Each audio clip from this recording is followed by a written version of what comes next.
ॐ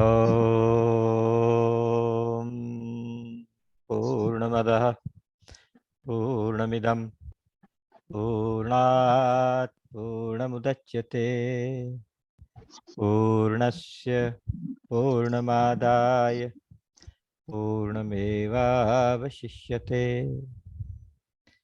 ॐ रामाय रामभद्राय रामचन्द्राय वेधसे रघुनाथाय नाथाय सीताया पतये नमः। श्री राम राम रघुनंदन राम राम, श्री राम राम भरताग्रज राम राम, श्री राम राम रणकर्कश राम राम, श्री राम राम शरणं भव राम राम। श्री रामचंद्र चरणौ मनसा स्मरामि, श्री रामचंद्र चरणौ वचसा गृणामि, श्री रामचंद्र चरणौ शिरसा नमामि, श्री रामचंद्र चरणौ शरणं प्रपद्ये। माता रामो मत्पिता रामचंद्रः, स्वामी रामो मत्सखा रामचंद्रः, सर्वस्वं मे रामचंद्रो दयालुर्, नान्यं जाने नैव जाने न जाने। दक्षिणे लक्ष्मणो यस्य, वामे च जनकात्मजा, पुरतो मारुतिर्यस्य, तं वन्दे रघुनन्दनं।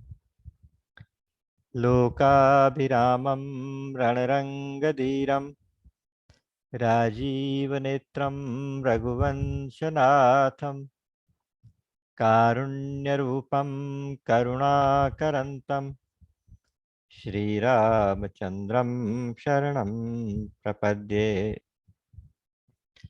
मनोजवं मारुततुल्यवेगं, जितेन्द्रियं बुद्धिमतां वरिष्ठं, वातात्मजं वानरयूथमुख्यं, श्रीरामदूतं शरणं प्रपद्ये।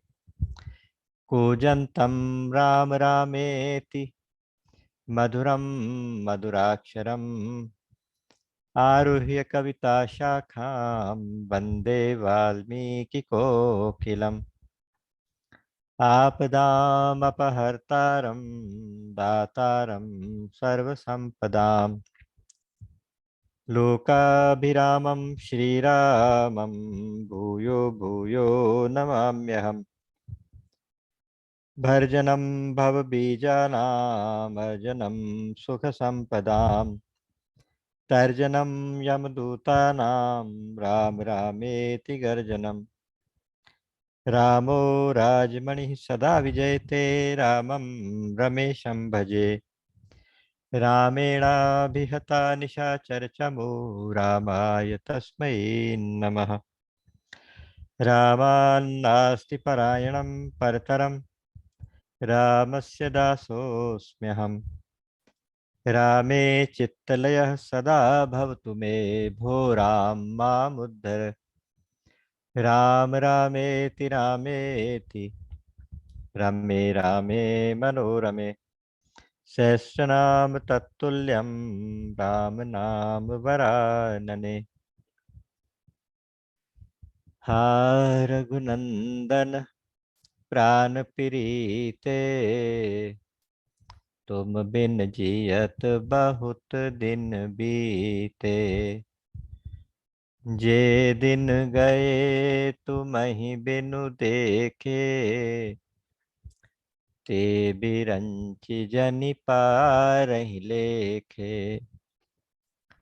कृपा वारिधर राम खरारी, पाहि पाहि प्रणतारतिहारी। अतुलित बल अतुलित प्रभुताई, मैं मति मंद जानि नहीं पाई। निज कृत कर्म जनित फल पायो, अब प्रभु पाहि शरण तक आयो। असरन सरन बिरद संभारी, मोहि जनि तजहु भगत हितकारी। श्रवण सुजसु सुनियायहु, प्रभु भंजन भव भीर। त्राहि त्राहि आरति हरन, शरण सुखद रघुबीर। मो सम दीन न दीन हित, तुम समान रघुवीर। अस बिचारी रघुवंश मनि, हरहु विषम भव भीर।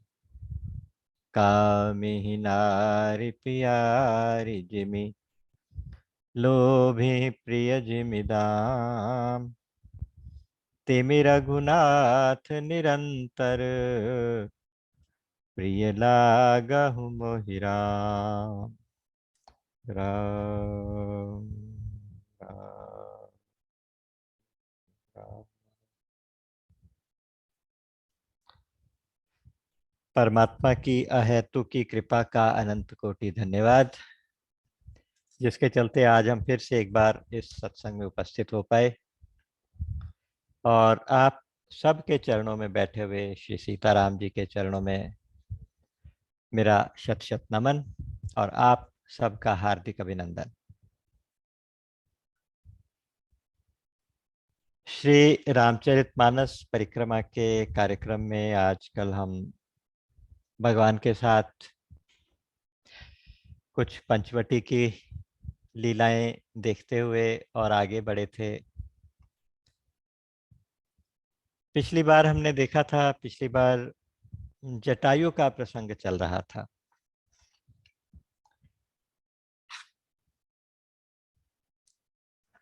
जब भगवान राम ने सीता जी को कहा कि मैं कुछ ललित नर लीला करने वाला हूं, आप पावक में प्रवेश कर जाइए, अग्नि में सुरक्षित रह जाइए और अपना प्रतिबिंब वहां रख के निज प्रतिबिंब राखित हैं सीता। उसी तरह से रूप राशि शील सब वैसा का वैसा, बिल्कुल वैसी एक सीता डुप्लीकेट बना के वहां आश्रम में रख दी और सीता जी आ, पावक में अग्नि में प्रवेश कर गई। लक्ष्मण जी को भी ये बात नहीं बताई गई।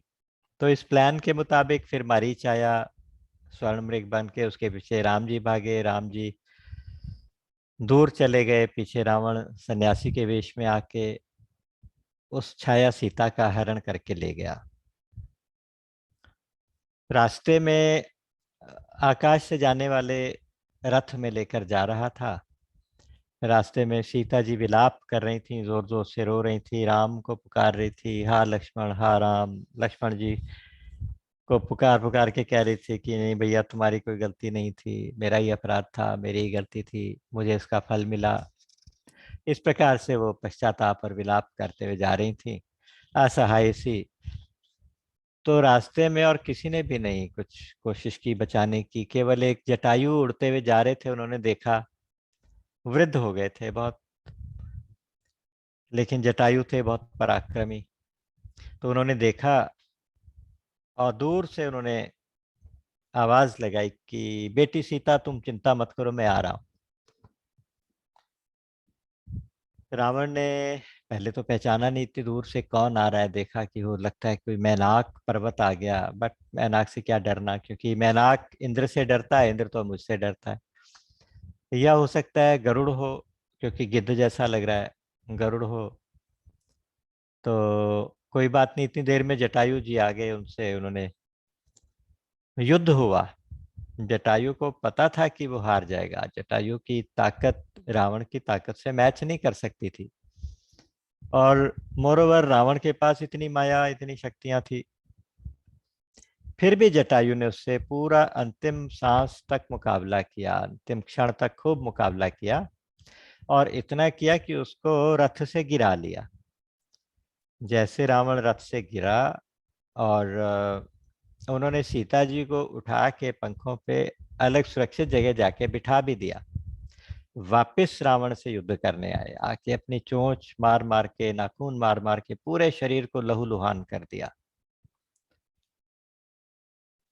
अंत में रावण ने देखा कि ऐसे तो मुकाबला भारी पड़ रहा है, तो उसने अपनी एक कटार निकाली और उसके जटायु के दोनों पंख काट डाले।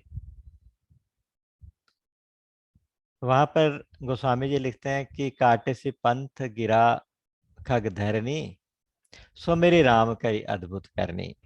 श्री राम की अद्भुत करनी का स्मरण करते हुए कि पता नहीं भगवान क्या अद्भुत कर्म कर रहे हैं, ये क्यों कर रहे हैं, तो उसका याद करते हुए राम राम करते हुए वो जमीन में गिर गया। अब रावण दोबारा से सीता को रथ पे बिठा के फिर से आकाश मार्ग से लेके चला गया। रास्ते में फिर विलाप करती जा रही हैं। पर्वत के ऊपर कुछ वानर बैठे थे, उन्होंने देखा तो वहां से उन्होंने आवाज लगा के हरि का नाम लेके अपने वस्त्र और आभूषण नीचे गिरा दिए कि शायद किसी को मिल जाए, कोई राम को मेरा पता बता दे, राम ढूंढते ढूंढते शायद यहाँ भी आ जाए। तो उधर रावण लेके लंका गया। लंका में उसने और कहीं नहीं रखा, उनको पहले समझाया। सीता जी नहीं उसके साथ रहने को तैयार हुई, लेकिन रावण ने उनकी मर्जी के बिना उनको हाथ नहीं लगाया और एक अशोक वाटिका में अपने प्रिय अशोक वृक्ष के नीचे उनको बिठा दिया और वहां चारों तरफ से स्ट्रॉन्ग पहरा लगा दिया। पहरे में राक्षसियां लगाई कि आप इनकी जरूरतों का ख्याल रखना, लेकिन यहाँ से ये जाने ना पाए, क्योंकि उसको इंतजार था कि इनकी खोज में राम आएंगे, मुझसे युद्ध होगा और मेरा उद्धार होगा, कुल सहित उद्धार होगा। उसने ये पहले निश्चय किया ही हुआ था। बस इधर राम जी जब वापस पहुंचे मारीच को मार के,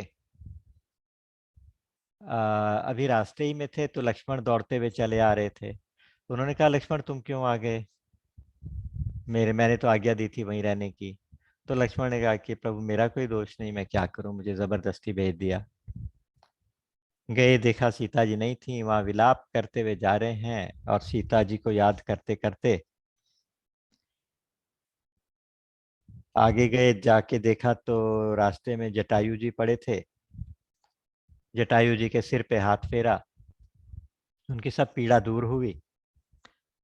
उसके बाद जटायु ने कहा कि प्रभु मेरी ये करनी रावण ने की है, रावण सीता को लेके गया है। सीता बहुत विलाप कर रही थी, जैसे टिटहरी पक्षी की आवाज होती है ऐसे, कुररी की नाई करत कुररी की नाई, कुररी की तरह से विलाप करते हुए रोते हुए जा रही। और रावण उनको लेके दक्षिण दिशा की तरफ गया है, इतना क्लू उसने दे दिया। तो इसलिए अब आगे की खोज ज्यादातर तो दक्षिण को ही फोकस होके चलेगी। फिर उन्होंने जब देखा गरुड़ जी को, सॉरी जटायु जी को उठा के गोदी में बिठाया और उनसे कहा जल भरी नैन कहीं रघुराई, तात कर्म निज ते गति पाई। हे तात आपने, वो उसने कहा कि आप मेरे सामने हैं, अब मेरे प्राण निकलना चाहते हैं, आपकी इंतजार में था कि आपको बता लूं तो चलूं, तो अब मुझे आज्ञा दीजिए, अपना मैं जाना चाहता हूँ। तो उन्होंने कहा कि नहीं नहीं, तुमने अपनी करनी की वजह से ये गति पाई है, तुम चाहो तो तुम्हें शरीर रोक सकते हो, मैं तुम्हें अमर कर सकता हूँ। वो बोला कि नहीं नहीं नहीं, जिस चीज के लिए जो योगियों के ध्यान में भी नहीं आता, ऐसा परमात्मा मेरे सामने खड़ा है अंतिम समय में और मैं उसकी गोदी में हूँ, तो राखो नाथ देह के ही खांगे, और किस कारण से शरीर को अब रखूं। तो मुझे अब और कुछ इच्छा नहीं है। तो भगवान ने कहा कि तुम क्योंकि दूसरे के लिए लड़े हो, परहित बस जिनके मन माही, तिनके हैं जग कछु दुर्लभ नाही।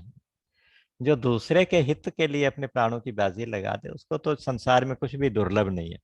तो हे तात कोई बात नहीं, आप मेरे लोग चले जाओ, और तुम तो आप पूर्ण काम हो, देहु कहा तुम पूर्ण कामा, मैं तुम्हें क्या दूं, तुम तो पूर्ण काम हो। ऐसा भगवान कह रहे हैं। अपने लोक से भी आगे क्या देना चाहते हैं? किसको? एक गीध को, जो कि मांस खाने वाला एक हिंसक पक्षी। गीध अधम खग आमिष भोगी, गति दीनी जहि जाचत जोगी। जिनको योगी लोग मांगते हैं उस गति को दिया। तो इस प्रकार से बहुत सुंदर वर्णन जटायु जी के जाने का किया। तो और शरीर त्याग के जटायु जी ने चतुर्भुज रूप धारण कर लिया। जैसे भगवान विष्णु का स्वरूप होता है बिल्कुल वही। उसी तरह से मालाएं लटकी हैं, उसी तरह से चार हाथ, शंख चक्र पदा गदा चारों हाथों में। क्योंकि भगवान के परिकर में जो भगवान के सेवक होते हैं वो उसी रूप में रहते हैं, उनके लोक में सभी का रूप यही होता है। चतुर्भुज रूप धारण करके उन्होंने बहुत सुंदर सी एक स्तुति की है राम जी की। वो स्तुति पूरी नहीं करेंगे, लेकिन इतना जरूर है कि उस स्तुति को आप जरूर पढ़ें, है ना। उस स्तुति का पाठ करना चाहिए। जय राम रूप अनूप निर्गुण सगुण गुण प्रेरक सही, ये स्तुति है दोहा नंबर 31 और 32 के बीच में।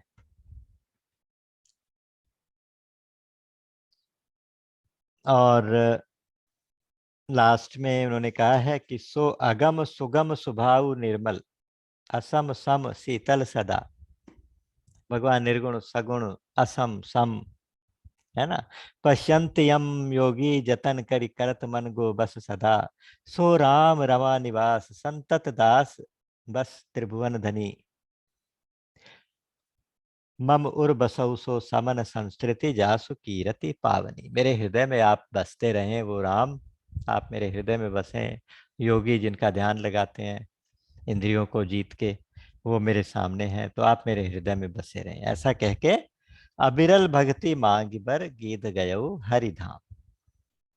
भगवान के धाम वीर जी चले गए।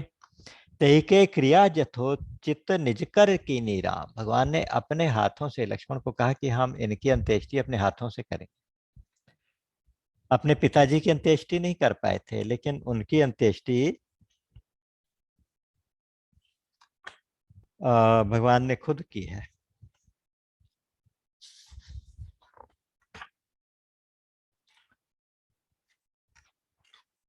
तो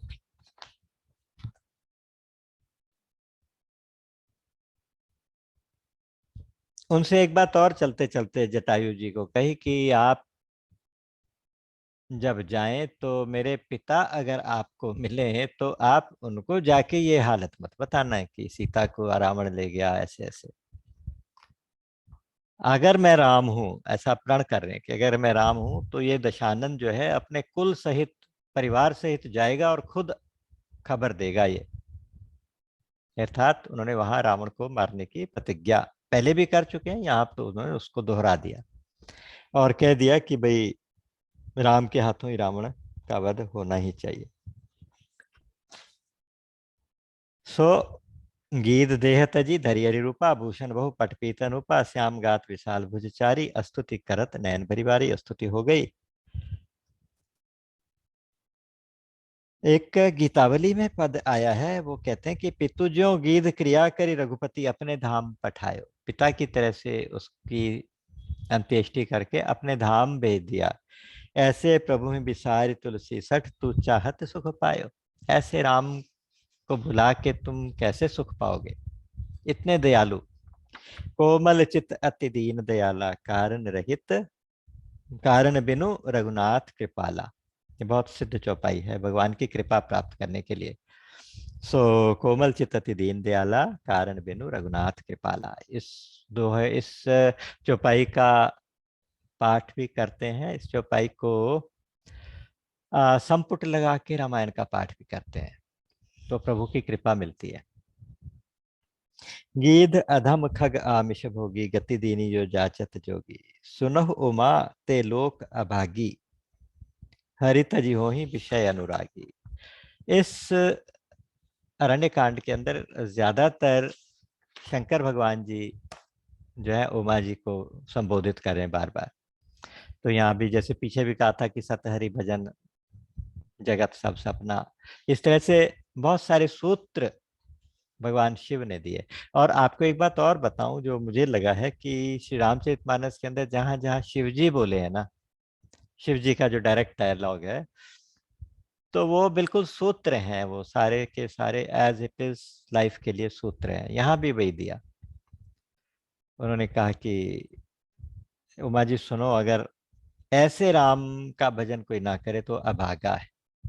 तो इसलिए हर जीव को चाहिए कि राम का, उस कृपालु राम का भजन करना चाहिए।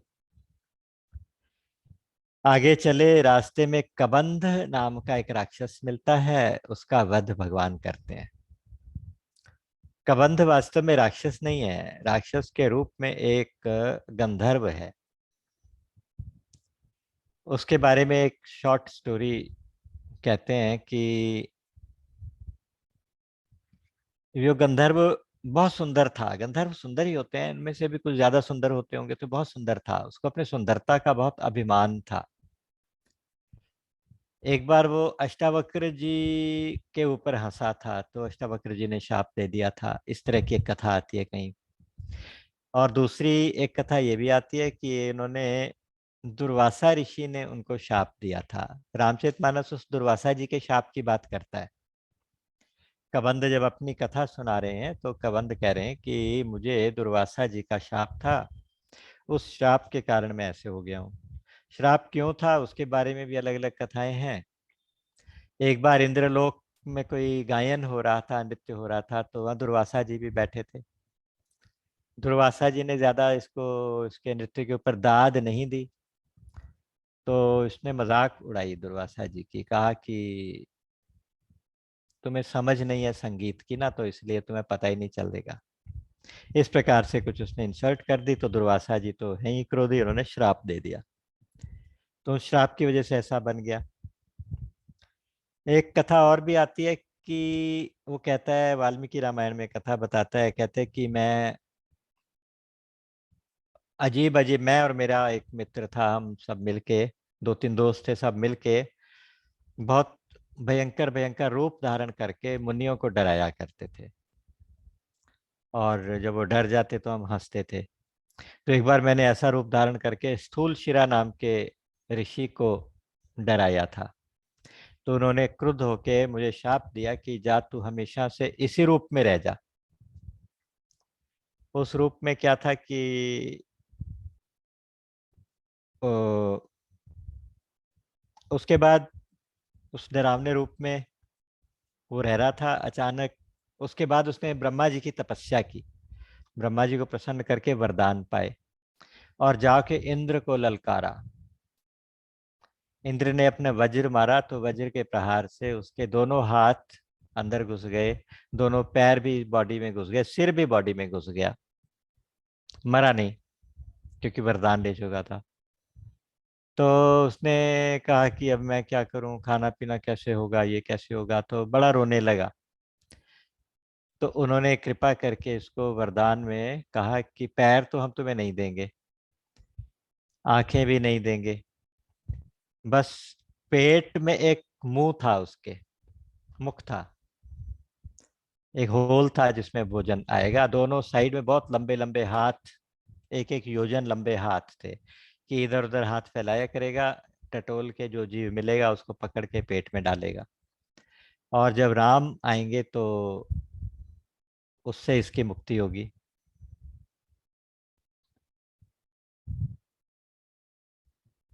तो आज राम आए हैं, राम ने उसको, उसका वध किया, उसका उद्धार किया। और साथ में ये भी कहा कि देखो गंधर्व, मैं एक आपको बात बताऊं कि मैं बाकी सब कुछ माफ कर सकता हूँ, लेकिन मेरे भक्तों का और ब्राह्मणों का और संतों का जो अपमान करता है, मैं उसको कभी नहीं छोड़ता, उसको कभी माफ नहीं करता। सुनो गंधर्व कहूँ मैं तो ही, मोहि न सुहाई ब्रह्मकुल द्रोही। ब्रह्मकुल का द्रोही मुझे कभी अच्छा नहीं लगता। तो चाहे कोई श्राप दे रहा हो, चाहे कोई तुम्हें बुरे वचन कह रहा हो, चाहे कोई डांट रहा हो, क्रोध कर रहा हो, तो भी कोई बात नहीं, तो भी हमेशा वो ब्राह्मण जो है पूजनीय है, ऐसे कहा। सापत ताड़त परुष कहंता। शापत मतलब शाप देता हुआ, ताड़त मतलब डांटता हुआ, परुष कहंता मतलब कठोर वचन बोलता हुआ भी जो ब्राह्मण है, विप्र पूज्य अस गावहि संता। तो इस तरह से उन्होंने अपने ब्राह्मण्य देव होने का प्रमाण श्री राम ने दिया। श्री राम का एक नाम ब्राह्मण्य देव भी है। वो ब्राह्मणों की और ब्राह्मणों की देवताओं की तरह से पूजा करते हैं। तो इसलिए कहा कि पूज्य विप्र शील गुणहीना शूद्र न गुणगण ज्ञान प्रवीणा। श्री राम के चरणों में सिर झुकाया और वो तो अपने लोक चला गया। तो कबंध का भी उद्धार हुआ। अब श्री राम ढूंढते ढूंढते दक्षिण दिशा में चले और चलते चलते शबरी जी के आश्रम में पहुंचे। शबरी के आश्रम पगुधारा, ये शब्द लिखा है। शबरी जी वहीं जंगल में रहती हैं, एक आश्रम के अंदर। राम का भजन करती हैं, राम की इंतजार करती हैं। अब तक अलग अलग स्थान पे आप देखेंगे, सबसे पहले विराध को उन्होंने अपना धाम दिया था, विराध राक्षस था। फिर शरभंग को वैकुंठ धाम भेज दिया था अपने देखते देखते। खर और दूषण को निर्मल गति प्रदान कर दी थी। मारीच को दुर्लभ गति, मुनियों से के लिए भी दुर्लभ होती है, वो भी गति प्रदान कर दी। और गीध को अपना धाम दे दिया और कबंध को भी श्राप मुक्त करके उसी के लोक भेज दिया। अब कहते हैं सबरी के आश्रम पगधारा। अब शबरी का क्या होगा, अब देखते हैं। एक सिद्धांत है कि कोई भी व्यक्ति जहां रह के भजन करे, कोई भी व्यक्ति कहीं भी रह के भजन करे, वो आश्रम है। उसको आश्रम ही कहना चाहिए। कोई जंगल में रह के करे तो जहाँ रहे वो आश्रम है, घर में रह के करे तो वो भी आश्रम है।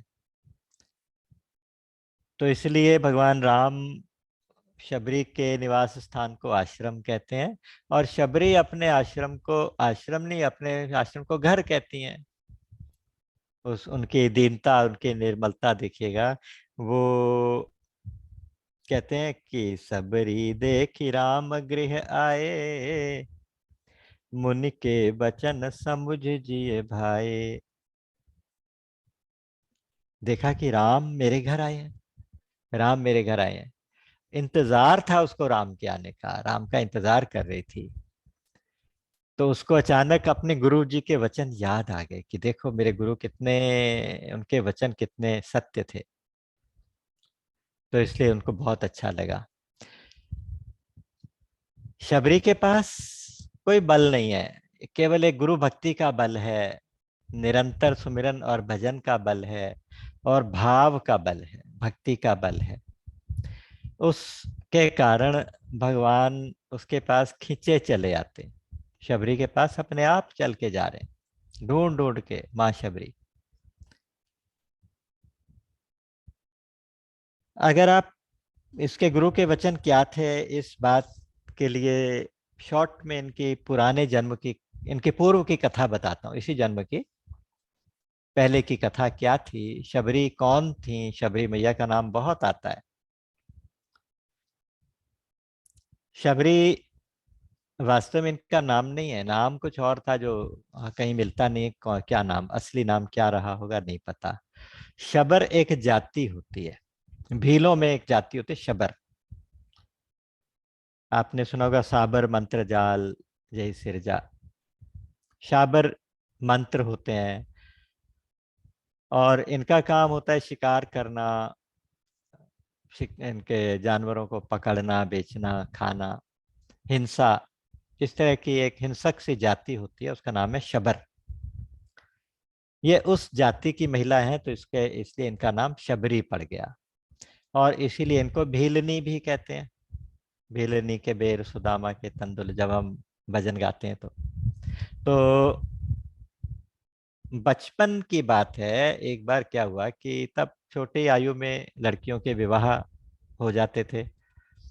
ये छोटी सी थी, तो इतने उनके पिताजी ने इनका विवाह निश्चित कर दिया किसी के साथ। और एक दिन बच्चों को बताया भी नहीं जाता होगा शायद, विवाह करके भेज दिया जाता होगा। तो एक दिन वो उठी, उन्होंने कहा कि बहुत से लोग हमारे घर आए हुए हैं, इतने मेहमान आए हुए हैं और खूब चहल पहल है, सब लोग खुश हैं। पिताजी आज क्या बात है? बोले अरे कुछ नहीं, आज तेरा विवाह है, आज तेरी शादी है। पहले तो बड़ी खुश हुई।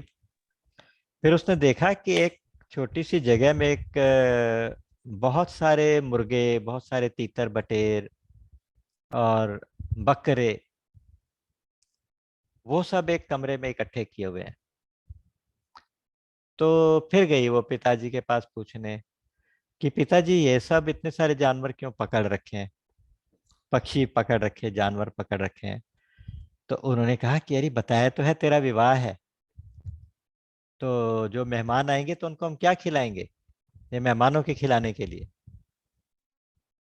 खुशी का मौका है इसलिए। तो अब वो सोचने पे मजबूर हो गई, कुछ पूर्व जन्म के संस्कार उनके जागे, सात्विक संस्कार। तो उन्होंने कहा पिताजी को कि मेरे लिए खुशी का दिन है, आप सबके लिए खुशी का दिन है, तो इन बेचारे जानवरों के लिए इनके मरने का दिन है। मुझे ऐसी खुशी का कुछ लेना देना, इस खुशी से ऐसा कुछ लेना देना नहीं। मैं नहीं करती विवाह। अगर मेरे विवाह के कारण इतने सारे जानवरों की हत्या होगी तो मुझे विवाह नहीं करना। तो पिताजी ने डांट के भगा दिया कि जाओ जाओ काम करने दो। अब इन्होंने विचार किया और विचार ऐसा किया कि बस चुपचाप, जब कोई नहीं देख रहा था तो वहां से भाग गई जंगल में, घने जंगल के अंदर, कि मैं नहीं रहूंगी, मेरा विवाह भी नहीं होगा और इतने सारे जानवरों के प्राण भी बचेंगे, तो मुझे अपनी किसी खुशी के लिए इतने जानवरों के प्राण लेने का कोई हक नहीं है। वो भाग गई, भागते भागते जंगल में जाके कहीं छिपी, किसी आश्रम, किसी के सामने जाने से डरती थी, तो कहीं छुप के रहने लगी किसी पेड़ वेड़ के नीचे। और उसने सुना था कि संतों की सेवा से लाभ होता है, संस्कार पुराने कुछ रहे होंगे। तो वो क्या करती थी, आसपास जितने संत लोग, ऋषि लोग, मुनि लोग कुटिया बना बना के रहते थे, तो जिस समय वो नहीं होते, स्नान आदि करने गए, तो जाके चुपचाप उनके कमरे में झाड़ू लगा देना, उनके आगे का रास्ता साफ कर देना, हवन के लिए लकड़ी तोड़ के सूखी कुछ घर के अंदर ले जाके रख देना, उनका पानी भर के रख देना। तो इस तरह से जब ऋषि आते थे, देखते थे कि ये क्या हुआ, तो हैरान होते, इधर उधर देखते, कुछ पता नहीं चलता था सेवा कौन करता है। एक बार उन लोगों ने आपस में बात की और रात को अंधेरे में जब वो सेवा करने गई तो उसको पकड़ लिया और कहा कि तुम ऐसा क्यों करती हो। तो रोने लगी, कहने लगी मैं तो अपने घर वापस जाना नहीं चाहती, और मैंने सुना है कि संतों की सेवा से जीवन सुधरता है, तो मैं तो बड़ी पापिन हूँ, शबर जाति की हूँ, और इस प्रकार से ऐसे उसने सारी कहानी बता दी। उन संतों को उसके ऊपर दया नहीं आई, बल्कि उन्होंने उसको डांट फटकार के भगा दिया कि तुमने हमारा धर्म भ्रष्ट कर दिया, हमारी चीजों को हाथ लगाया, तुम नीच जाति की हो, तो निकल जाओ हमारे एरिया में से। उनमें से एक ऋषि थे, मतंग ऋषि, मतंग, उन्होंने उस बच्ची का हाथ पकड़ लिया। उनको दया आ गई, उन्होंने कहा कि नहीं, ये बच्ची मेरे साथ रहेगी और तुम्हें जो कुछ करना है कर लो। बाकी सबको चैलेंज कर दिया, उन सबने उनको अपनी बिरादरी से, अपने सर्किल से बाहर कर दिया।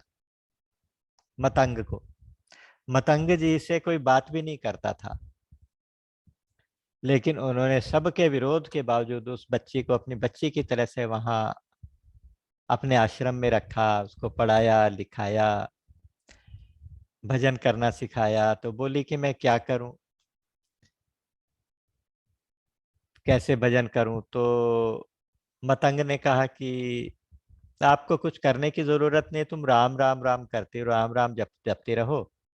उनके मतंग जो गुरु जी थे, मतंग ऋषि, वो काफी, उनको शक्तियां प्राप्त थीं और काफी ज्यादा सिद्ध महापुरुष थे।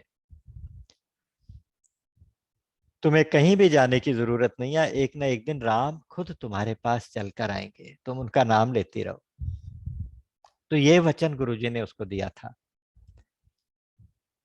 और जब गुरुजी वृद्ध हो गए, प्राण छोड़ने का समय आया, तो उन्होंने फिर बेटी को बुलाया। उन्होंने कहा कि बेटी, आज से ये आश्रम तुम्हारा है, तुम इसी आश्रम में रहोगी, कहीं भी नहीं जाओगी, क्योंकि वहां आसपास का कोई उनकी बात ही नहीं करता था उस आश्रम वालों से। तुमने यहीं रह के सिर्फ राम की इंतजार करनी है, राम अवश्य आएंगे। तो बस गुरु के वचन में दृढ़ विश्वास करके कि राम आएंगे, कब आएंगे ये नहीं बताया था, कब आएंगे ये नहीं बताया था, तो इसलिए वो हर दिन को ये समझती थी कि आज आएंगे, आज मेरे राम आएंगे, आज मेरे राम आएंगे। उसकी यही साधना थी। आप इस चीज की बारीकी को पकड़िएगा, शबरी की जो साधना है, जैसे हमें भगवान को याद रखना चाहिए और मृत्यु को याद रखना चाहिए। भजन ऐसे करना चाहिए कि भगवान आज ही मुझसे मिलेंगे, और मृत्यु को ऐसे याद करना चाहिए कि आज ही मेरी मृत्यु आ गई। अगर आज ही आएगी तो उससे पहले मुझे उसके लिए तैयार होना है, मृत्यु के लिए तैयार होना है, आज ही मुझे अपने राम के लिए तैयार रहना है। तो उसकी क्या साधना है, झाड़ू लेके निकलती है रोज, अपनी कुटिया को साफ करती है, पोछा लगाती है, पूरा रास्ता जहां तक जंगल का रास्ता दूर तक पगडंडी जा रही है वहां तक झाड़ू से बुहार के साफ करती है कि राम आएंगे तो उनके पैरों में कोई तिनका ना लग जाए, कोई कंटक ना लग जाए, कोई पत्थर ना चुभ जाए। और आसपास के वन में जाके बहुत सुंदर सुंदर से पेड़ों से मीठे मीठे फल चुन के लाती है। पेड़ का फल चखती है कि इस पेड़ के फल मीठे हैं, तो वो उस पेड़ से तोड़ तोड़ के कुछ ताजे फ्रूट्स टोकरी में रखती है, और वो टोकरी अंदर ले जाके सजाती है। राम आएंगे तो उन्हें कहाँ बिठाऊंगी, तो बहुत सुंदर सुंदर से फूल चुन के लाती है, रंग बिरंगे सॉफ्ट सॉफ्ट। उन फूलों का एक आसन बनाती है, और उस आसन को रख के साइड में जब आएंगे तो उनके चरण भी प्रक्षालन करने पड़ेंगे, उनको पीने का पानी भी देना होगा। तो इस तैयारी से वो 2 मटके भर के जल के साइड में रखती है कि इससे पैर धोऊंगी, इससे उनको आचमन कराऊंगी। तो सारी तैयारी इस तरह से करती है, फिर सोचती है कि राम आएंगे तो क्या करूंगी, राम आएंगे तो क्या करूंगी। उस आसन के सामने बैठ के राम राम राम राम राम राम राम राम राम राम राम राम जपती है, राम राम जपती है बस। और यही साधन है, और कुछ भी साधन नहीं है। सुमिरन, भजन, जप, और राम से मिलने की तैयारी। सुबह से लेके रात हो जाती है तो मायूस होके चुपचाप सो जाती है। सोते समय फिर राम राम राम राम कर रही है। अगले दिन उठ के फिर दोबारा सब साफ करके, दोबारा से फूलों का आसन लगा के, दोबारा से ताजा जल भर के, दोबारा से फलों की टोकरी तैयार करके, और दोबारा से सारी बाहर तक झाड़ू लगा के तैयार होके वापस आती है। बस इसी साधना में करते करते करते छोटी सी बच्ची आज इतनी वृद्ध हो गई है, इतनी बूढ़ी हो गई है कि उसको कुछ दिखाई भी नहीं देता, लेकिन उसको इंतजार पक्का है कि मेरे गुरु ने कहा है राम आएंगे तो आएंगे। बस अपने गुरु वचन में इतना विश्वास, देखा कि सामने राम खड़े मेरे घर आ गए हैं, तो उसको अपने गुरु के वचन याद आते हैं। राम की कृपा तो है, राम की कृपा हुई है तो आए हैं, लेकिन वो क्रेडिट राम की कृपा को नहीं देती, वो क्रेडिट अपनी भक्ति को नहीं देती, वो क्रेडिट अपने गुरु के वचन को देती है। ये इंपॉर्टेंट। तो गुरु के वचन में अटल विश्वास। अच्छा, शबरी के पास क्या है, बेचारी के पास कुछ भी तो नहीं है। एक झाड़ू है, एक टोकरा फलों का, एक फूलों का आसन, सुंदर सुंदर से फूल जो होते हैं उनका आसन, और 2 जल के मटके, निरंतर नाम जप सुमिरन, और दृढ़ विश्वास। ये साधन है। अगर ये सारे साधन आज भी किसी साधक के पास हो, तो राम चल के आ जाएंगे, ये पक्का है। अपने आप आके दर्शन देंगे और कृतार्थ करेंगे, ये पक्का है। झाड़ू क्या है जो झाड़ू है जिससे रोज सफाई करती है? झाड़ू सत्संग है। झाड़ू सत्संग है, रोज सत्संग करती है। आपने वो भजन सुना होगा, बचपन के भजन बहुत याद आते हैं। हमारी माता जी गाया करती थी, मन मंदिर में गाफिला झाड़ू रोज लगाया कर, है ना। बैठ अकेला दो घड़ी ईश्वर को तू ध्याया कर, मन मंदिर में गाफिला झाड़ू रोज लगाया कर। ये झाड़ू है, मन मंदिर में लगाने की झाड़ू। तो ये शबरी की झाड़ू है कि रोज सत्संग करती है, अच्छे संस्कार रहते हैं, मन साफ रहता है। ये पहला साधन है। दूसरा साधन है कि जल के 2 मटके भर के रखती है, जिनसे भगवान के चरण प्रक्षालन करेगी, उन्हें आचमन कराएगी। तो भाव से भरे हुए जो नेत्र होते हैं वही 2 मटके हैं, जिसमें जल भरा रहता है निरंतर, सूखता नहीं है। निस दिन बरसत नैन हमारे, सदा रहत पावसर तू हम पर, जब ते राम सिधारे। तो वो जल से भरे 2 मटके उसके पास हैं। ये भी उसका एक साधन है कि हमेशा भाव से भरी रहती है। तीसरा, फलों का टोकरा वो रखती है तैयार, किस लिए? भगवान को समर्पित करने के लिए। फल क्या है? फल हमारे जन्म जन्मांतर के कर्म फल है। हम अगर उनको खुद भोगना चाहेंगे तो पता नहीं कितने जन्म जन्मांतर तक भोगते ही रहेंगे। अच्छे और बुरे कर्मों का हिसाब इतना लंबा होगा, लाखों जन्म हो गए। अगर वो सारा हम खुद भोगने लगे तो नहीं निस्तार कलप सत कोरी, जो करनी समझे प्रभु मोरी, नहीं निस्तार कलप सत कोरी। तो करना क्या है कि वो कर्म फल का टोकरा भगवान को समर्पित कर देना है। भगवान ही भोगे, अब जो भगवान को ही भोग लगाना है। हम खुद नहीं भोग सकते अपने कर्मों को, भगवान को ही समर्पित करने हैं। यद यद कर्म करो तत्त अखिलम शंभो तवाराधनम। सब कुछ आपको समर्पित, तब चरणेशु समर्पितम। उसके अलावा नाम जप करती है, निरंतर सुमिरन करती है, क्योंकि उसके मन से ये भाव निकलता ही नहीं है कि आज राम आएंगे, मेरे राम आएंगे, मेरे राम आएंगे, मैं उन्हें ऐसे कहूंगी, मैं ऐसे कहूंगी। वात्सल्य भाव से याद करती है। बूढ़ी हो गई है ना, आएंगे तो बच्चों की तरह से उनका स्वागत करेगी। जैसे बच्चा, बेटा, बिछड़ा हुआ बेटा सामने आके मिल गया तो उस माँ की तरह स्वागत करेगी। तो निरंतर सुमिरन है, और सबसे बड़ा साधन तो गुरु के चरणों में, गुरु के वचनों में दृढ़ विश्वास। उसके मन में एक बार भी ये भाव नहीं आया कि मैं बचपन में गुरु के पास आई थी जब मुझे ये बात कही गई थी, आज मैं वृद्ध हो गई हूँ, न जाने कब अंतिम प्राण, अंतिम समय आ जाए, अभी तक तो राम आए नहीं तो शायद ना ही आए, ऐसा कभी उसके भाव नहीं आया। भाव यही रहा कि राम आएंगे, गुरु जी ने कहा आएंगे तो आएंगे। दर्शन कर रही है, राम सामने खड़े हैं, बहुत सुंदर दर्शन है, आप देखिएगा। सर से जलोचन बाहु विशाला, जटा मुकुट सिर उर बनमाला, श्याम गौर सुंदर दो भाई, सबरी परी चरण लपटाई, प्रेम मगन मुख बचन नयावा, पुनि पुनि पद सरोज सिर नावा। 3 लाइनों में सब कुछ कह दिया। देखती है सामने कमल जैसे नेत्र, विशाल बाहु, और सिर पे जटाओं का मुकुट, हृदय पे वनमाला। आज भगवान स्पेशल शबरी के लिए वनमाला धारण करके आए हैं।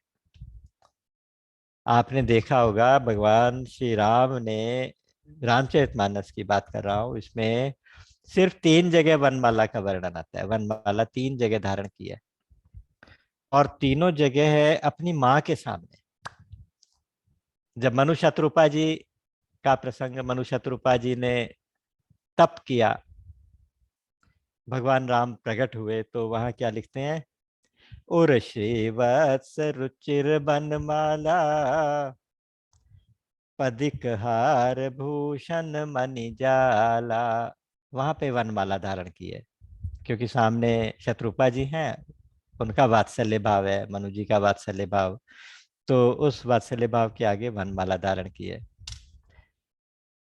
फिर देखिए, जब प्राकट्य होता है राम जी का, भाई प्रगट कृपाला दीन दयाला कौशल्या हितकारी, वहां पे कहते हैं भूषण बनमाला नयन विशाला शोभा सिंधु खरारी। कौशल्या जी के आगे वनमाला धारण करके आए, आज शबरी मैया के आगे वनमाला धारण करके आए। वनमाला है क्या, जंगल में मिलने वाले फूल है।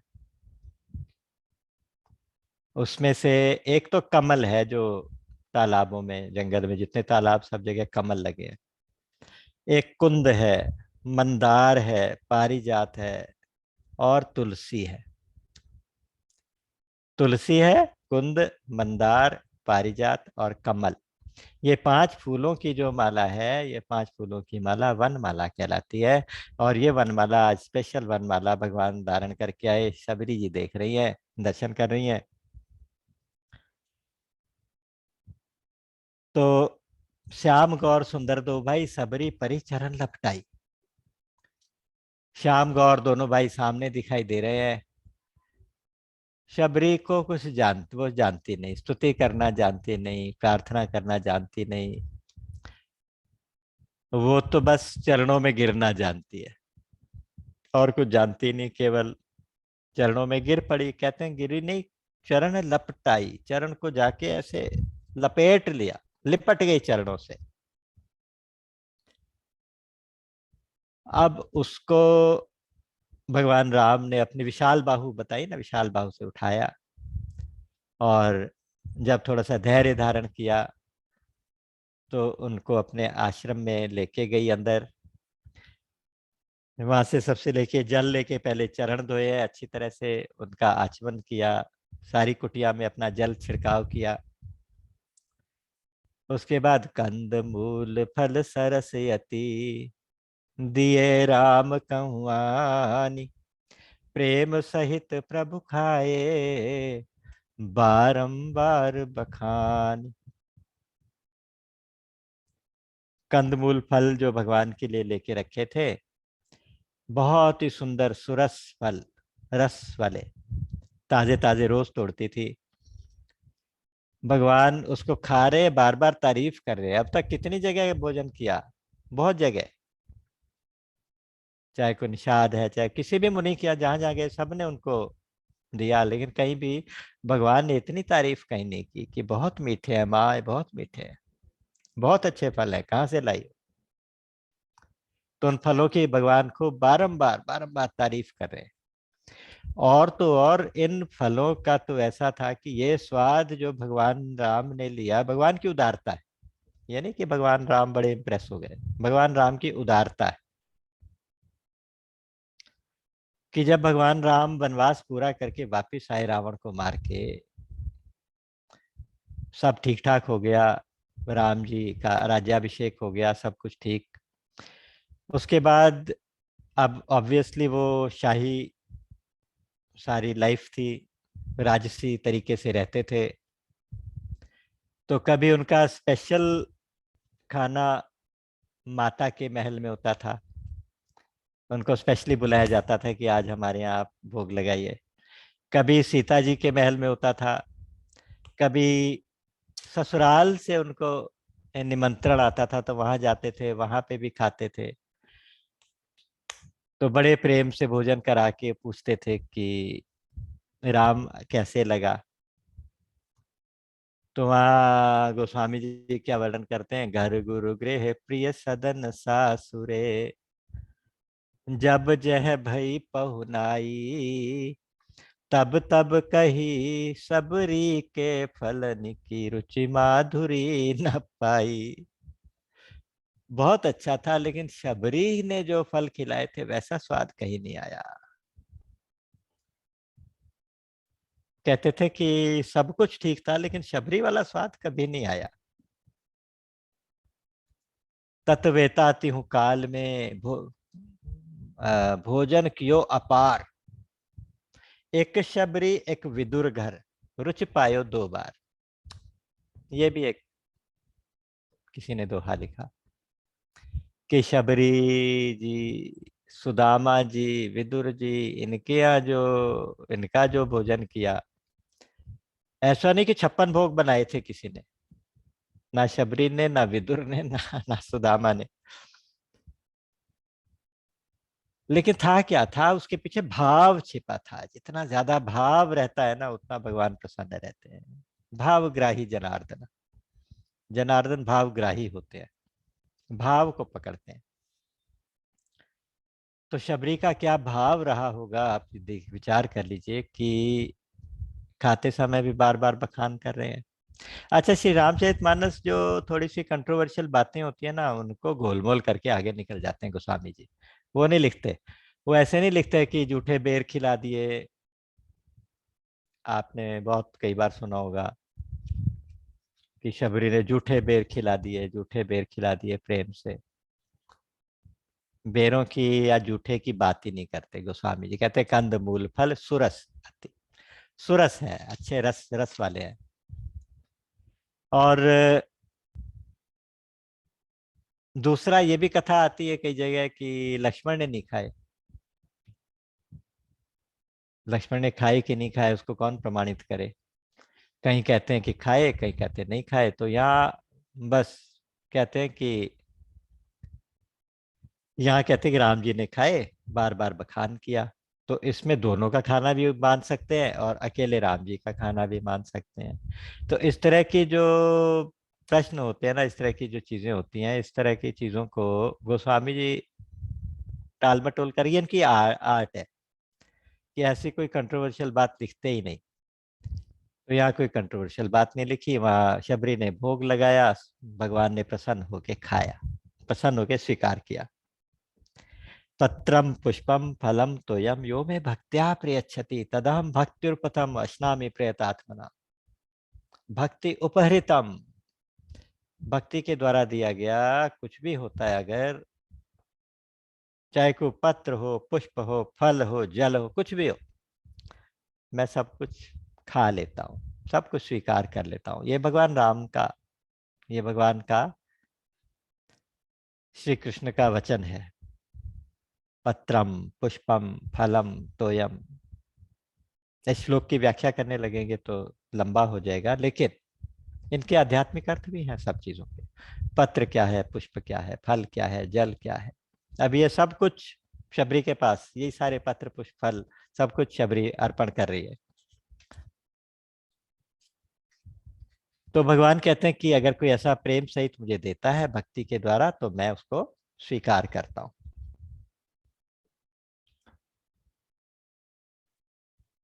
ये शबरी जी का प्रसंग ऐसा है, एक नाथ जी, उन्होंने भी रामायण लिखी है।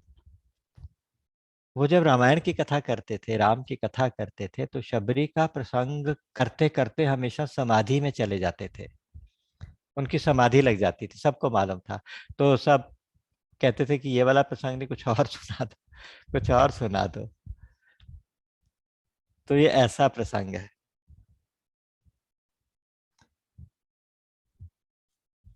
तो अब थोड़ा सत्संग हुआ। हाथ जोड़ के प्रेम से स्तुति कर रही है, हाथ जोड़ के स्तुति करने की कोशिश कर रही है। कहती है कि मैं कई विधिया स्तुति करो तुम्हारी, अधम जाति मैं जड़ मति भारी। अधम जाति की हूँ, जड़ बुद्धि है, तुम्हारी स्तुति कैसे करूं।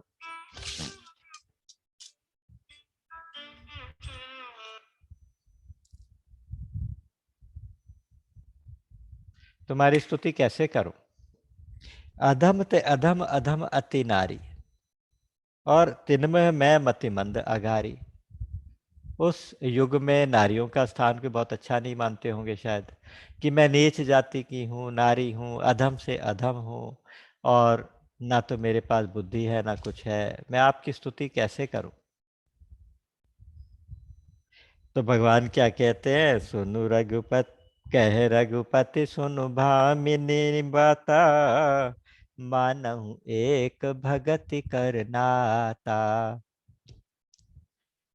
जाति पाति कुल धर्म बड़ाई, धन बल परिजन गुण चतुराई, भगतिहीन नर सोहई कैसा, बिनु जल बारिद देखिए जैसा। सुख संपत्ति जाति पाति कुल धर्म बड़ाई, धन बल परिजन गुण चतुराई, 10 चीजें अगर ये सारी भी किसी के पास हो और भक्ति ना हो तो मुझे अच्छा नहीं लगता। और सुनो भामिनी, भामिनी एक बहुत सुंदर शब्द है। इसने राम जी ने भामिनी सीता जी को समझाते समय भामिनी शब्द प्रयोग किया था, उसके बाद आज किया। इतनी सुंदर लग रही है उनको शबरी मैया, कहती हैं हे भामिनी आप मेरी बात सुनो। जाति पाति कुल धर्म बड़ाई गुण परिजन, ये जितनी भी चीजें हैं ना, ये सब राम भगति के बाधक आगे जाके, बिल्कुल इनकी सुख संपत्ति परिवार बड़ाई धन, वो आगे जाके कहते हैं सब परिहरि करियो सेवकाई, ये सब राम भगति के बाधक। सुग्रीव जी ने कहा ये जितनी भी चीजें है ना राम भक्ति में बाधा ही करती है, कि बहुत ऊंची जाति है, बहुत ऊंचा कुल है, बड़ा पैसा है। तो कहते हैं भक्ति का इन सब चीजों से कोई लेना देना नहीं है, मानो एक भगति कर नाता। मैं कोई जाति नहीं देखता, धर्म नहीं देखता, जेंडर नहीं देखता, साधन नहीं देखता, केवल देखता हूं कि भक्ति कितनी है, प्रेम कितना है, बस।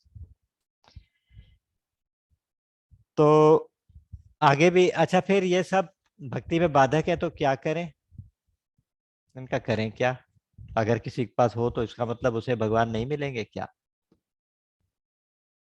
सुंदरकांड में इसका उत्तर दिया, जननी जनक बंधु सुत दारा, ये सब ये सारी चीजें ना गिनवा के कही है कि ये सारी चीजें इन सब की एक डोरी बना के मेरे चरणों से बांध दो, ये सब कुछ मेरे से अटैच कर दो, मुझे ही समर्पित कर दो।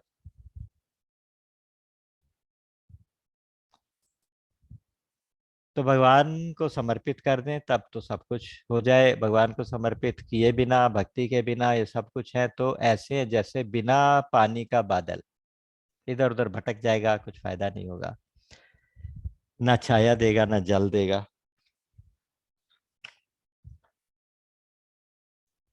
तो अब कहते हैं चलो मैया मैं आज आपको नवधा भक्ति बताता हूँ। नवधा भक्ति कहूँ तो ही पाही, सावधान सुनो धरी मन माही। हे मैया नवधा भक्ति बताता हूँ, सावधानी से सुनो और उसको अपने हृदय में रखना।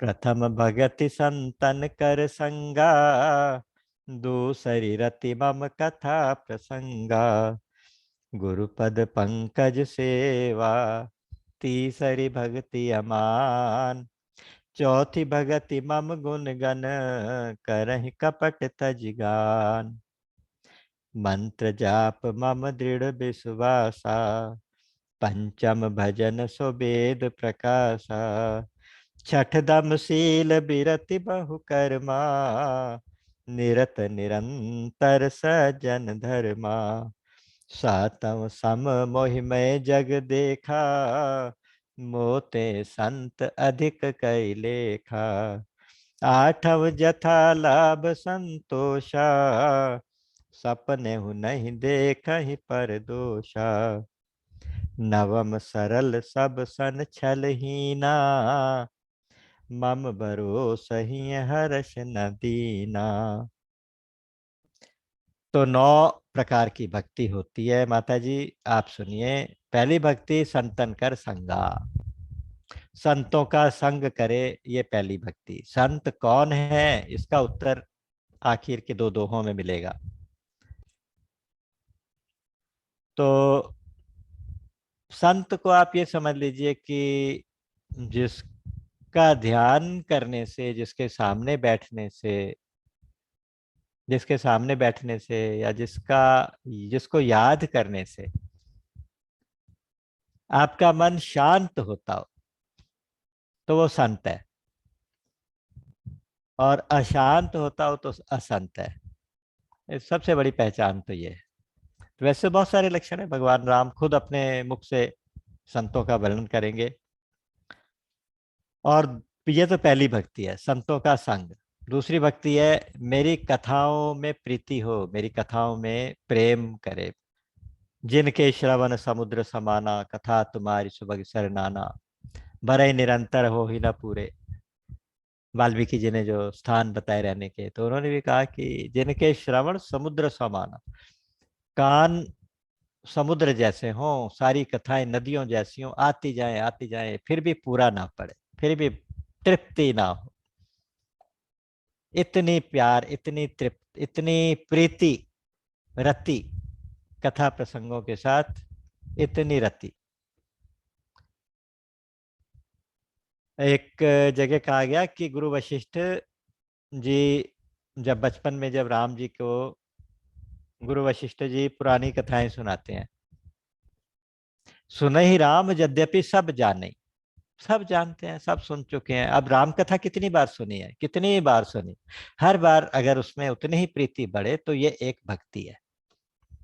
हर बार उतनी अच्छी लगे राम कथा, हर बार उतनी अच्छी लगे जितनी पहले लगी थी, उससे भी ज्यादा अच्छी लगे, बढ़ती जाए, प्रतिक्षण वर्धमानम। ये भक्ति का एक सूत्र होता है।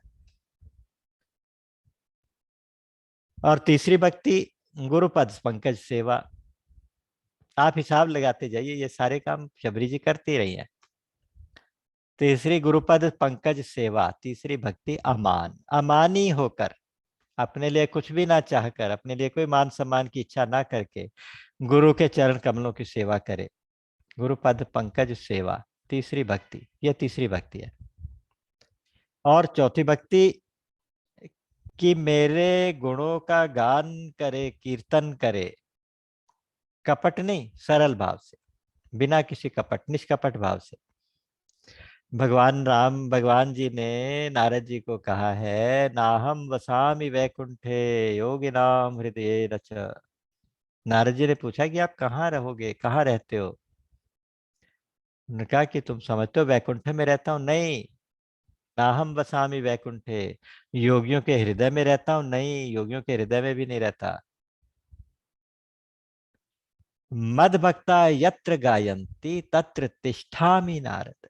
मेरे भक्त जहां गान करते, मेरे गुण गान करते हैं, कीर्तन करते हैं, वहां में मैं जाके बैठ जाता हूँ, वहां रहता हूँ। तत्र तिष्ठामि। तो ये चौथी भक्ति है कि आप कीर्तन करें।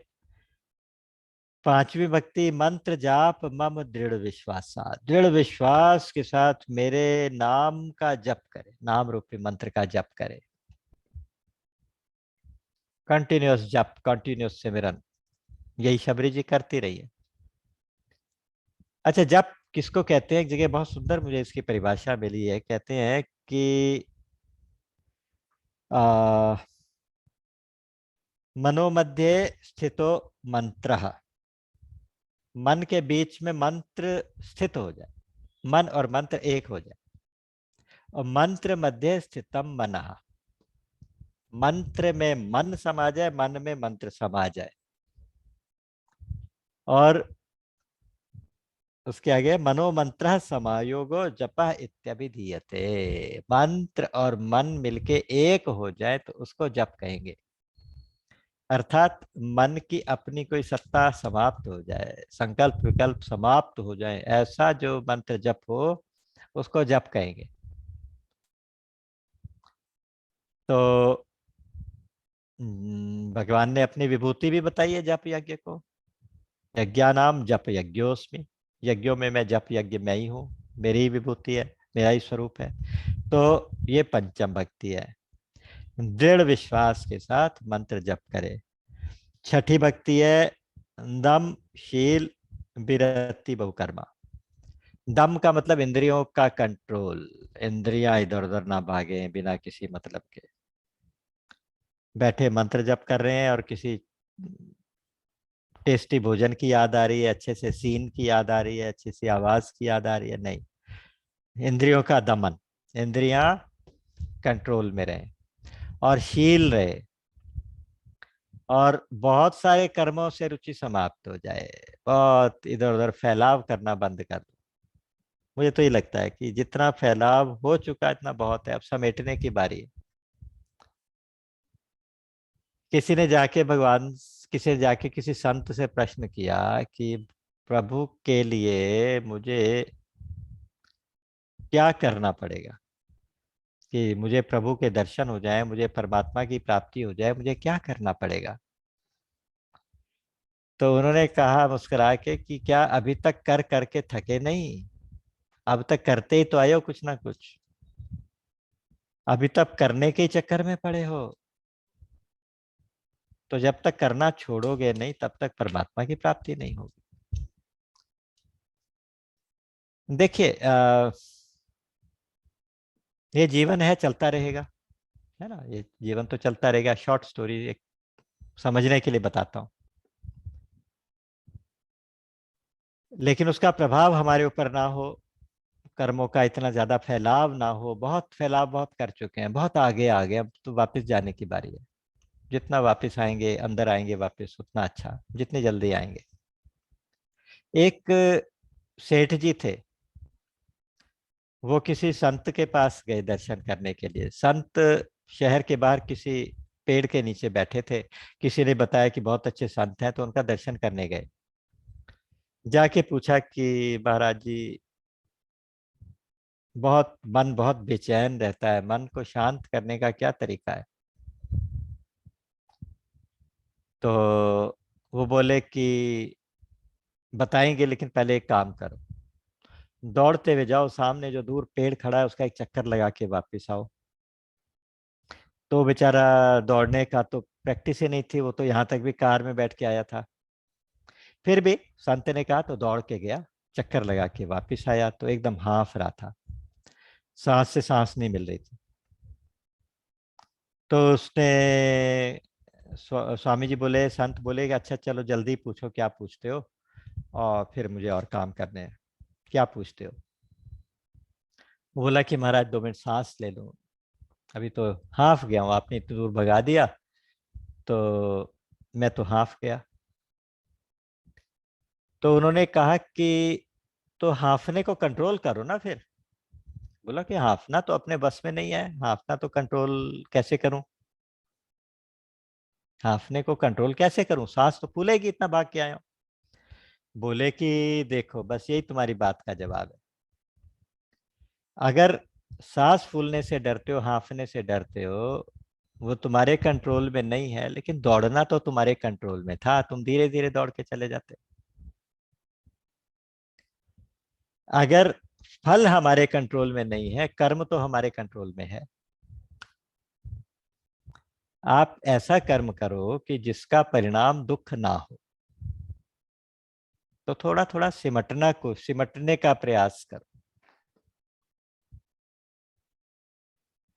तो विरति बहु कर्मा का ये अर्थ है कि बहुत सारे कर्मों से वैराग्य होता जाए, और सज्जनों के जो गुण है, संतों के गुण है, उनमें ही लगा रहे, वही वही गुण धीरे धीरे करके इनकलकेट हो जाएं अपने अंदर, वो डेवलप होते चले जाएं।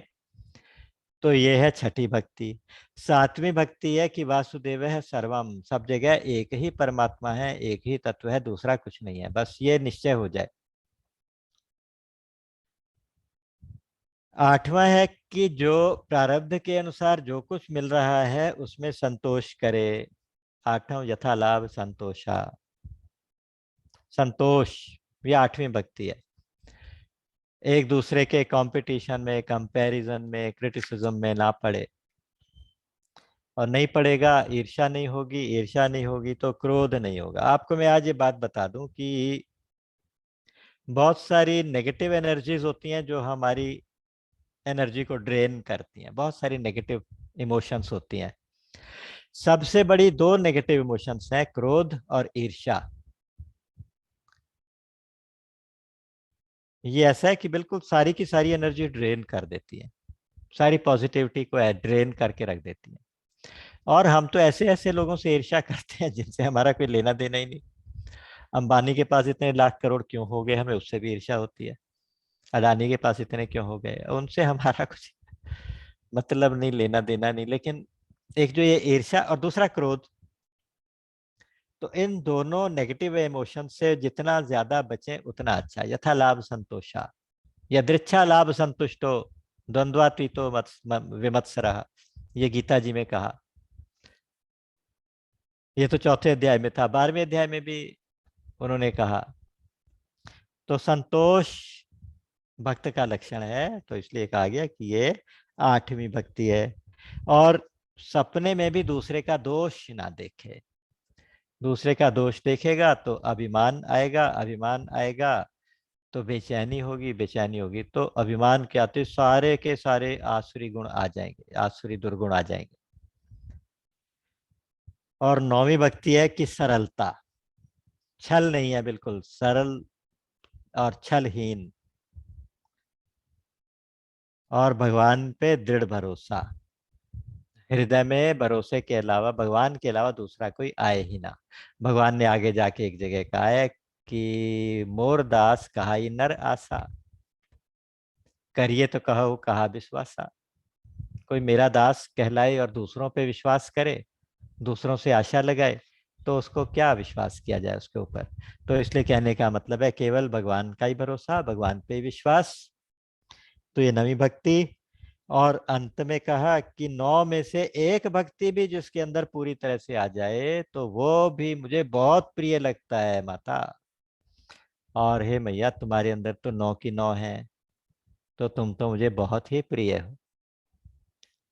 अच्छा, कोई को कहते हैं कि साहब प्रहलाद जी ने जो भागवत पुराण में 9 नवधा भक्ति बढ़ा बताई है, वो तो 9 अलग है।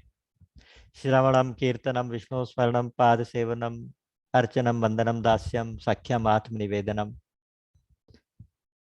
तो इसमें बेसिक डिफरेंस आप समझ लीजिए, ये भी भक्ति है, ये भी भक्ति है। बिल्कुल, ये भी नवधा भक्ति है, ये भी नवधा भक्ति है। जो भागवत पुराण वाली नवधा भक्ति है उसका फल ये है कि उससे हमें भगवान अच्छे लगेंगे, भगवान से प्रेम होगा, भगवान की भक्ति बढ़ेगी।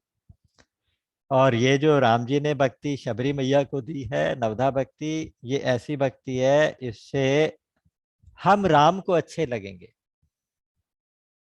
अबू बिन आदम की कहानी आपने सुनी है ना, कि उसने रात में एक दिन देखा, सपने में एक फरिश्ता दिखाई दिया।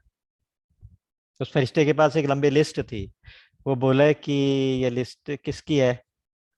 तो फरिश्ते ने कहा कि ये लिस्ट में उन लोगों के नाम लिखे हैं जो भगवान को प्यार करते हैं, जो भगवान के भक्त हैं, उनकी लिस्ट है। वो बोले कि देखो जरा, इसमें मेरा कोई नाम है। तो फरिश्ते ने देख के कहा कि इसमें तुम्हारा कोई नाम नहीं है, तुम्हारा भक्तों में कोई नाम नहीं। तो बोले कि अच्छा, फिर एक काम करो, आपके पास अगर कोई ऐसी लिस्ट भी हो कि जो दूसरे लोगों से प्यार करता है, अपने फेलो मैन से, अपने अपने साथियों से जो प्यार करता है, अगर ऐसी कोई लिस्ट हो तो उसमें मेरा नाम लिख लो। मैं तो अपने सब आसपास वसुधैव कुटुंबकम मानता हूँ, तो सबकी सेवा करता हूँ, सबके साथ प्यार करता हूँ। तो फरिश्ता मुस्कुरा के चला गया। अगले दिन फिर सपने में आया, तो कहते हैं कि आज कौन सी लिस्ट है। कहते हैं आज मेरे पास वो लिस्ट है जिसको भगवान प्यार करते हैं। तो बोले कि देखो, इसमें मेरा नाम। उस लिस्ट में सबसे ऊपर अबू बन आदम का नाम लिखा था, जिसको भगवान प्यार करे। तो ये नवधा भक्ति ऐसी है कि जिसको भगवान प्यार करें। तो भगवान ने कहा है कि जो एक भी भक्ति सिद्ध कर ले तो उसे मैं प्यार करता हूँ। और तुम्हारे पास तो 9 की 9 है। और सुनो, मम दर्शन फल परम अनुपा, जीव पाव निज सहज स्वरूपा। मेरे दर्शन का क्या फल, मेरे दर्शन हो गए, हो गया। अब इसका क्या फल है, आप अपने निज स्वरूप में स्थित हो जाओगे। निज स्वरूप में स्थित होना, निज स्वरूप क्या है हमारा, स्वस्वरूप किसको कहेंगे। शंकराचार्य जी ने कहा कि अपने स्वरूप में स्थिति भी तो भक्ति है। सर्व साधन सामग्रियां भक्ति रेव गरियसी। जितने भी साधन सामग्रियां हैं उसमें भक्ति ही सर्वश्रेष्ठ है। और स्वस्वरूपानुसंधानम भक्ति विधीयते, अपने स्वरूप का अनुसंधान, इसको भक्ति कहते हैं। यहाँ भगवान कहते हैं कि मेरा अब दर्शन हो गया तो तुम अपने स्वरूप में स्थित हो गए। अपने स्वरूप में स्थित हो गए तो इसका मतलब आप मेरे साथ एक हो गए। जो इस भक्ति की जो मेच्योरिटी होती है वो ऐसी होती है कि जिसमें फिर भक्त और भगवान दोनों ही रहते, एक हो जाते हैं। वही हमारा निज स्वरूप है। Who am I am that, उसका जवाब ये है, मैं कौन हूँ, मैं वही हूँ, सो हम। तो जो इस स्वरूप में स्थित हो जाए। अब शबरी जी को भगवान पूछ रहे हैं कि हे मैया, आप अगर सीता जी की कोई सुधि बता सकें, कोई कहाँ है, कैसी हैं। अच्छा, ऐसी कथा भी आती है कि शबरी जी उनको अपने गुरु जी की समाधि के पास लेके भी गई, और पास ही आश्रम के पास एक वृक्ष है, उस वृक्ष के नीचे चबूतरा बना है। उस चबूतरे के आगे जाके भगवान राम देखते हैं तो वो पूरा का पूरा पेड़ एक ज्योति का ऐसा सर्किल पुंज है, ज्योति पुंज है, वहां पे चमक रहा है। शबरी कहती है कि यही मेरे गुरु जी की समाधि है। तो वहां पे राम लक्ष्मण ने दोनों ने बड़ी श्रद्धा से प्रणाम किया, और उनको फिर मतंग ऋषि के बारे में बताया कि उनको क्या क्या सिद्धियां हैं। वो मतंग ऋषि तो सिद्ध महापुरुष थे, और अगर गुरु कृपा से आपके पास ऐसी कोई सूचना हो, तो शबरी ने तो ये भी कह दिया था कि राम को ऐसे वनवास हो गया, मतंग जी ने उनको बता दिया था कि ऐसे ऐसे राम को वनवास हो गया, इस समय वो चित्रकूट में विराजते हैं, और अब मेरे जाने का समय आ गया, मैं तो जा रहा हूँ और राम तुम्हारे आश्रम में आएंगे। तो मतंग ऋषि जी की समाधि पे जाके प्रणाम किया, सीता जी की स्तुति पूछी, तो गुरु कृपा से उनको सब पता था क्या होने वाला है। तो शबरी मैया ने बताया है राम जी को। पहले तो कहा कि आप तो सर्वज्ञ हैं, सब जानते हैं, फिर भी मेरे से पूछते हैं, तो मैं बताती हूँ कि आप पंपा सरोवर के पास चले जाओ, वहां पे आपकी सुग्रीव से मित्रता होगी, सुग्रीव अपने लोग भेजेगा और वहां वो सीता की सुधि लेके आएंगे। यहाँ तक तो पता चल गया था कि दक्षिण दिशा में गया, रावण लेके गया। अब ये कह रही है कि पंपा सरोवर के पास जाओ, वहां सुग्रीव तुम्हारी सहायता करेगा। तो ये कह के अपना शबरी जी तो आज्ञा मांग के भगवान से, भगवान के सामने योगाग्नि में शरीर को त्याग करके और भगवान के साथ सायुज्य मुक्ति में चली गई। सायुज्य मतलब भगवान के साथ एक हो गई, और जहां से फिर पुनरागमन नहीं होता। यद गत्वा न निवर्तन्ते तद धाम परमम मम, उसमें लिखा है, नर विविध कर्म कई कथा सकल बिलो की हरिमुख, हृदय पद पंकज धरे, तज योग पावक देह, हरिपद लीन भई जह नहीं फिरे। भगवान के चरणों में लीन हो गई, जहां से फिर वापस नहीं आना होता। यद गत्वा न निवर्तन्ते तद धाम परमम मम। तो वहां पे तुलसीदास जी कहते हैं कि अरे, इतने सारे कर्मों धर्मों का चक्कर छोड़ के सिर्फ भगवान, सब छोड़ दो, केवल भगवान के चरणों में प्रीति कर लो तो उससे भी सुधार हो जाए। तो विश्वास करी कह दास तुलसी, राम पद अनुराग हो। विश्वास करके राम के चरणों में प्रेम करो। अब वहां से भगवान अगले वन की तरफ चले गए हैं, और आजकल केरल में उस एरिया में, मुझे नहीं मालूम ज्यादा ज्योग्राफी, लेकिन ऐसा मैंने पढ़ा है कि तुंगभद्रा नदी करके है, वो पहले पंपा नदी कहलाती थी। उसका आगे एक सरोवर बनता है, वो पंपा सरोवर है। बहुत ही मनोरम दृश्य है पंपा सरोवर का, बहुत सुंदर वर्णन तुलसीदास जी ने किया है, पढ़ने लायक है। और रास्ते में फिर से वही विलाप करते जा रहे हैं। उनके विलाप का वर्णन मैं डिटेल में पहले भी नहीं किया, आगे भी नहीं करूंगा, लेकिन एक दो चौपाइयां जो बहुत इंपॉर्टेंट है वो उन्होंने लिखी हैं कि देखो लक्ष्मण, मैं जहां से जाता हूँ ना, तो हिरनियां भी नहीं भागती मुझे देख के। अब हिरनी के बच्चे भागने लगते हैं तो कहती हैं अरे रुक जा, कुछ नहीं, ये तो सोने का अमृत ढूंढने आए हैं, हमें नहीं पकड़ेंगे, चिंता मत करो। देखो छोटी छोटी हिरनियां है ना, वो भी मुझे टॉन्ट कस रही है, ताने दे रही है। और वहां पे कहा, शास्त्र सुचिंतित पुनि पुनि देखी है, भूप सुसेवित बस नहीं लेखी है, राखिए नारी यद्यपि उर्माही, जुबति शास्त्र नृपति बस नाही। 3 चीजें ऐसी बताई हैं, एक तो नारी युवती, शास्त्र और राजा, इनको कभी अपने बस में मत समझना। चाहे जितना भी अनुकूल लगते हो, वो कभी भी आपके ऊपर दोबारा से घात कर दें। तो इसलिए इन तीनों को, जो शास्त्र है, शास्त्र पे भरोसा मत करना, तुम सब जान गए हो, बार बार उसका अध्ययन करना। और राजा तुम्हारे वश में हो गया, ये मत कभी भी सोचना। और तीसरा, नारी तुम्हारे वश में हो जाएगी, ये भी कभी मत सोचना। तो इस प्रकार से कहते हुए उन्होंने फिर आगे लक्ष्मण जी को उपदेश भी दिया और कहा कि काम, क्रोध और लोभ, ये 3 मनुष्य के दुश्मन हैं। त्रिविधम नरकस्येदम द्वारम नाशनम आत्मनः, हमारी गीता जी भी यही 3 कहते, कामः, क्रोधः तथा लोभः तस्मादेतत्त्रयम् त्यजेत। इन तीनों को छोड़ देना चाहिए, काम, क्रोध, लोभ। यहाँ पे और सुंदर कहते हैं कि लोभ जो है ना, उसका क्या बल है? लोभ का बल है इच्छा और दंभ। दंभ मतलब ढोंग, दूसरे के दिखावा करना। इसलिए लोभ होगा कि मैं जैसा हूं उससे ज्यादा दिखाई दूं, तो उसके लिए लोभ, लालच बढ़ता जाएगा और इच्छा बढ़ती जाएगी। तो ये जैसे इच्छा बढ़ी, दंभ आया, तो लोभ बढ़ जाएगा। तो लोभ के इच्छा, दंभ, बल। और काम के केवल नारी।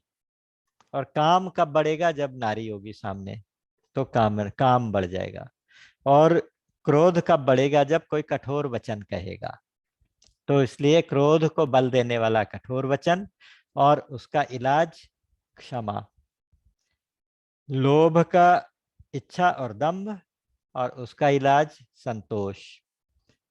और काम का बल नारी, और उसका इलाज विचार, विवेक, विचार। तो यहाँ इस तरह की बातें कर रहे हैं, लेकिन तुलसीदास जी जब जहाँ माधुर्य लीला उस प्रकार की होती है, तो बार बार सावधान भी करते हैं। उन्होंने कहा कि अरे राम तो गुणातीत है, सचराचर स्वामी।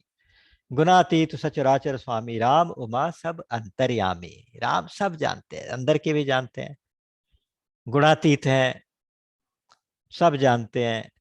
बस कामिल के दीनता दिखाई, और दीरन के मन बिरति दृढ़ाई। अपने इस आचरण से, अपने इस लीला से कामियों की दीनता दिखाई। कामी कितना दीन हो जाता है, और जो वैराग्यवान है, उनका वैराग्य बढ़ जाता है इन लीलाओं को सुनने से। तो इसलिए ये लीला भगवान दिखा रहे हैं। यहाँ पे फिर कहते हैं, उमा कहूँ मैं अनुभव अपना, सतहरि भजन जगत सब सपना। हे उमा जी, मैं तो बस एक अपना अनुभव कह रहा हूँ। भगवान शंकर इतने बड़े अपना अनुभव, अपने जीवन का अनुभव बता रहे हैं कि सब कुछ सपना है, केवल एक हरि का भजन ही सत्य है। सत्य हरि भजन जगत सब सपना, बहुत बड़ा सूत्र है। बस जैसे कोई नाटक में कोई नट होता है, अनेक वेश धारण कर करके लीलाएं करता है, लेकिन आप वही नहीं हो जाता। उसी तरह से राम भी ये लीलाएं कर रहे हैं, आप वही नहीं हो जाते, कामी नहीं हो गए राम। राम तो कामियों जैसी लीला दिखा रहे हैं। तो ये सावधान करते हैं, और जाके पंपा सरोवर के आगे बैठे हैं। पंपा सरोवर का वर्णन बहुत सुंदर है, बहुत लंबा है, उसको मैं उस वर्णन में डिटेल में नहीं जाऊंगा। बट ये जरूर कहा है कि भगवान राम ने जाके स्नान इत्यादि किया, जाके बहुत प्रसन्न भाव से एक शिला के ऊपर जाके साइड में बैठ गए। बैठे परम प्रसन्न कृपाला, कहत अनुज सन कथा रसाला। भाई से कुछ कथाएं सुना रहे, मीठी मीठी कथाएं कहने लगे। यहाँ नारद जी ने देखा, विरहवंत भगवंत ही देखी, नारद मनभा सोच विशेषी। देख रहा है कि मेरे विरह, सीता जी के विरह में, नारद देख रहा है कि सीता जी के विरह में भगवान राम ऐसी ऐसी लीला कर रहे हैं। और ये क्यों कर रहे हैं? मेरे श्राप को अंगीकार करके, स्वीकार करके। चाहते तो ना लेते मेरा श्राप, मैंने तो माफी मांग ली थी, मैंने तो अपने वचन वापस लेने का भी प्रॉमिस किया था, लेकिन मेरा श्राप ये था कि तुम नारी के विरह में ऐसे तड़पोगे। तो अब देखो, तड़प के भी दिखा रहे हैं, कितने उदार, ऐसी लीला कर रहे हैं। तो आज मौका है, एकांत में बैठे हैं, प्रसन्न भाव से बैठे हैं, जाके इनका दर्शन करूं, तो फिर ये मौका मिले ना मिले। तो तुरंत नारद जी वीणा बजाते हुए आगे नारायण नारायण करते हुए राम जी ने उठ के उनको स्वागत किया और दोनों भाइयों ने प्रणाम किया। लक्ष्मण ने उनके पैर धोए, उनको बिठाया, अपने निकट बिठाया। आज नारद जी ने 3 बातें भगवान से कही। पहली बात तो एक वरदान मांगा है, दूसरी एक जिज्ञासा पूछी है, प्रश्न पूछा है, और तीसरा उनसे एक प्रार्थना की है। तो बोले कि प्रभु मैं कहने में संकोच करता हूं, लेकिन एक कुछ मांगने का मन कर रहा है। तो भगवान बोले कि अरे आप, मैं तो अपने भक्तों से कुछ छुपाता ही नहीं। तुम तो मेरा स्वभाव जानते हो, जानो मोरी तुम मोर स्वभाव, जन सन कबहु के करूं दुराव। मैं अपने भक्त से कभी दुराव करता हूं? कभी नहीं करता। तो ऐसी कोई चीज नहीं है जो मैं तुम्हें ना दे सकूं। जन कहूं कछु अदेय नहीं मोरे, तुम मांग लो जो मांग लो। तो आज नारद जी ने क्या वरदान मांगा है? यद्यपि प्रभु के नाम अनेका, श्रुति कह अधिक एक ते एका, राम सकल नामन ते अधिका, हो नाथ अग खग गण बदिका, राका रजनी भगति तब, राम नाम सोई सोम, अपर नाम उडगन बिमल, बसु भगत उर व्योम। भक्ति की चांदनी रात में आपका नाम, राम नाम जो है ना, वो चंद्रमा की तरह से चमकता रहे। हालांकि आपके बहुत नाम हैं, श्रुतियां कहती हैं, वेद कहते हैं आपके बहुत नाम हैं, एक से एक बढ़कर हैं। किसी को ये नहीं कहना कौन छोटा कौन बड़ा। लेकिन बस आज आपसे वरदान ये मांगता हूं कि राम नाम जो है ना, ये राम, आपकी जो लीला देख रहा हूं तो उसके बाद ऐसा लगता है राम नाम ये सब नामों से बढ़ के हो जाए, सबसे ज्यादा इसकी महिमा हो जाए। तो भगवान ने कहा एवं अस्तु। वो भी मान गए कि बाकी नाम सितारों की तरह चमकते रहे, आपका नाम चंद्रमा की तरह चमकता रहे। एवं अस्तु कह दिया। दूसरी एक जिज्ञासा थी। जिज्ञासा ये थी कि प्रभु जब मैं आपकी माया के वश हो गया था, आपने कौतुक किया था, तब मैं विवाह करना चाहता, मुझे विवाह क्यों नहीं करने दिया? तो भगवान कहते हैं कि सुनि मुनि तो ही कहूँ सहरोसा, भजहि जे मोहि तज सकल भरोसा, करऊं सदा तिनके रखवारी, जिमि बालक राखई महतारी। जैसे छोटे बच्चे की संभाल उसकी माँ करती है ना, 2 ढाई साल का बच्चा अगर अग्नि को पकड़ने जाए, जलती हुई मोमबत्ती देखे उसे पकड़ने जाए, या सांप उसे खिलौना समझ के पकड़ने जाए, तो उसकी माँ क्या करेगी? पकड़ के खींच लेगी, एकदम से मना करेगी। तो तुम निवृत्ति मार्ग के संत हो, तुम्हें नारी के पीछे जाने का, विवाह के लिए कुछ तुम्हारे लिए अच्छा नहीं है। तो इसलिए मैं तुम्हारी रखवाली ऐसे करता हूं जैसे छोटे बच्चे की माँ रखवाली करती है। और जब वही बच्चा जब बड़ा हो जाता है तो फिर प्यार तो माँ करती है, लेकिन उतना नहीं करती, क्योंकि अब वो अपना ध्यान आप रख सकता है। तो सुनो नारद, जो भक्त होते हैं ना, वो मेरे छोटे बालक के समान होते हैं। मैं उनकी ऐसे रखवाली करता हूँ जिनमें बालक राखे महतारी, जैसे माँ बालक की संभाल करती है। और जो ज्ञानी होते हैं वो प्रौढ़ होते हैं, मोरे प्रौढ़ तने समज्ञानी, यानी जो बड़े हो गए, मैच्योर हो गए, तो वो अपना ध्यान अपने आप रख लेंगे।